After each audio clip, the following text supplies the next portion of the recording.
राहुल ने मजबूरी में आकर उस आदमी को मार डाला और उसका खून लेकर उस सिर के पास गया। वो सिर खून देखकर बहुत खुश हुआ और बोला, यह खून मेरे शरीर पर डाल दो। नमस्कार दोस्तों, स्वागत करते हैं हम एक बार फिर से आपका अपनी एक नई कहानी में। तो चलिए शुरू करते हैं। लास्ट तक ज़रूर सुनिएगा, आपको बहुत मज़ा और डर भी बहुत लगने वाला है। तो अगर आप कमज़ोर दिल के हैं तो कृपया करके इस कहानी से दूर रहिएगा। राहुल एक मल्टीनेशनल कंपनी में ब्रांच मैनेजर की जॉब करता था। एक दिन राहुल को ऑफिस से कॉल घर जाने के लिए लेट हो गया था। सर्दी का मौसम होने के कारण रात भी जल्दी हो गई थी। ठंड भी बहुत शुरू हो चुकी थी। रास्ते में चलते चलते राहुल अचानक एक आवाज़ सुनाई देती है, रुक जाओ। राहुल वहीं पर रुक जा गया और पीछे मुड़ के देखा, लेकिन पीछे कोई भी नहीं था। फिर से वही आवाज़ सुनाई दी, सामने देखो। जैसे ही राहुल ने सामने देखा तो उसे ज़मीन पर कुछ चमकती हुई चीज़ दिखाई दी। राहुल दौड़ के उस चीज़ के पास गया और देखा तो यह एक कोई साधारण चीज़ नहीं बल्कि एक चमकता हुआ हीरा था। उसने वह हीरा अपने हाथ में ले लिया। उसकी चमक देखकर राहुल की खुशी का ठिकाना न रहा। लेकिन राहुल को कहाँ पता था यह कोई साधारण है या नहीं बल्कि एक मायावी हीरा है। अचानक उस हीरे में से एक आवाज़ आई, अगर तुम्हें और हीरे चाहिए तो इस ज़मीन को खोदो। इस ज़मीन के नीचे बहुत सारे हीरे हैं। राहुल को खुश हो गया। उसने उस हीरे को अपनी जेब में डाला और ज़मीन खोदना शुरू कर दिया।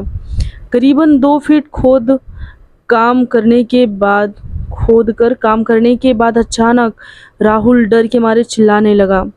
इसके कारण उसका संतुलन खो गया और वह ज़मीन पर गिर पड़ा, क्योंकि उस गड्ढे में से हीरे मोती नहीं बल्कि किसी इंसान का कटा हुआ सर मिला।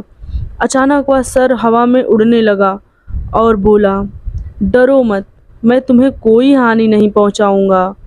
मैं तुम्हें बहुत सारे हीरे जवाहरात भी दूंगा। बस मेरी बात ध्यान से सुनो। मैं जहाँ जाता हूँ वहाँ मेरे पीछे आओ। फिर वह सिर हवा में उड़ा और जंगल की ओर बढ़ने लगा। करीबन 1 किलोमीटर चलने के बाद वह सिर रुक गया। राहुल भी रुक गया। फिर उस सिर ने राहुल से कहा, इस ज़मीन के भीतर बहुत सारे हीरे मोती जवाहरात छिपे हुए हैं। अगर इस ज़मीन पे खोदना तुम काम शुरू करो। राहुल खुश हो गया और उस ज़मीन को खोदना शुरू कर दिया। खोदते खोदते उस ज़मीन के नीचे हीरा मोती तो नहीं मिले बल्कि उस सिर का कटा हुआ धड़ मिला। उस सिर ने कहा, अब तुमको मेरा एक आखिरी काम करना होगा। उसके बाद मैं तुम्हें माला माल कर दूंगा। तुम्हें कहीं से भी 1 लोटा खून लाना होगा। राहुल बोला, 1 लोटा खून? हाँ, पर मैं 1 लोटा खून कहाँ से लेके आऊँगा? राहुल बहुत डरा और घबरा गया। उस सिर से ने कहा, चलो मेरे साथ। वो डरावना चेहरा राहुल को साथ लेकर थोड़ी दूरी पर गया। वहाँ उसे एक इंसान को जाते हुए देखा। वो सिर बोला, उस इंसान को मारकर उसका खून ले आओ। राहुल बहुत डर गया और बोला, नहीं नहीं, मुझे नहीं होगा। मैं यह नहीं कर सकता हूँ। अगर तुमने यह काम नहीं किया तो मैं तुम्हें बहुत बड़ी मुसीबत में डाल दूंगा। फिर तुम्हारी ज़िंदगी नरक बन जाएगी। राहुल ने हाथ जोड़कर उससे कहा, मुझे माफ़ कर दो। अगर मैंने उसे मार दिया तो मुझे पुलिस गिरफ्तार कर देगी और मुझे जेल जाना पड़ेगा।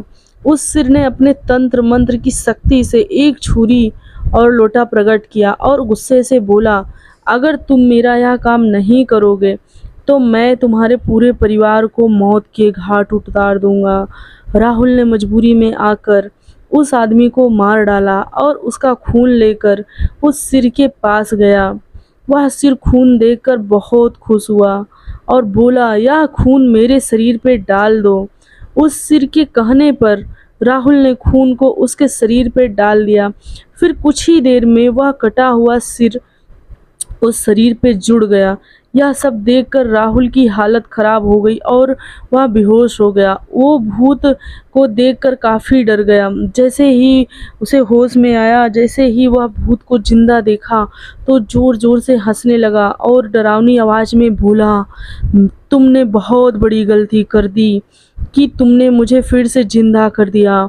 अब मैं सिर्फ तुम्ही ही नहीं बल्कि इस पूरे शहर को मौत के घाट उतार दूंगा। डर के मारे राहुल के मुंह से आवाज़ भी नहीं निकल रही थी। वह अपनी जान बचाने के लिए इधर उधर दौड़ने लगा, लेकिन उस भूत ने छलांग लगाकर राहुल को ज़मीन पे गिरा दिया और बोला, मुझे बहुत भूख लगी है, मैं तुम्हारा मांस खाना चाहता हूँ। जैसे ही उस भूत ने मांस खाने के लिए आगे बढ़ा कि तुरंत ही उसका सर धड़ से अलग हो गया। राहुल समझ नहीं पाया कि आखिर यह चमत्कार कैसे हुआ। जब राहुल ने पीछे मुड़कर देखा तो एक अघोरी बाबा खड़े थे। उस अघोरी बाबा ने कहा, जब तुम उस आदमी को मारकर उसका खून ले जा रहे थे तभी मैंने देख लिया और मुझे समझ में आ गया कि कुछ तो बुरा होने वाला है। इसीलिए मैं तुम्हारे पीछे पीछे यहाँ तक चला आया और मैंने अपनी मंत्र की शक्ति से उस भूत को फिर से मार दिया। अब तुम निश्चिंत होकर अपने घर जाओ और तुम पर कोई खतरा नहीं है। आज भी राहुल उस बात को याद करता है तो उसकी रूह कांपने लगती है। दोस्तों, हमें लालच नहीं करनी चाहिए। थोड़े से लालच में कभी कभी हम इतनी बड़ी मुसीबत में पड़ जाते हैं कि वहाँ से वापस आने का हमारे पास कोई रास्ता नहीं होता है। मेरे प्यारे दोस्तों, आपको यह कहानी कैसी लगी प्लीज़ हमें कमेंट करके ज़रूर बताइएगा और ऐसे ही भूतिया कहानी सुनने के लिए हमारे चैनल को सब्सक्राइब जरूर कर लीजिएगा। बेल नोटिफिकेशन भी साथ में ऑन कर दीजिएगा और लाइक शेयर कमेंट करना मत भूलिएगा। मिलते हैं कल फिर एक और नई कहानी में। तब तक के लिए जय श्री महाकाल।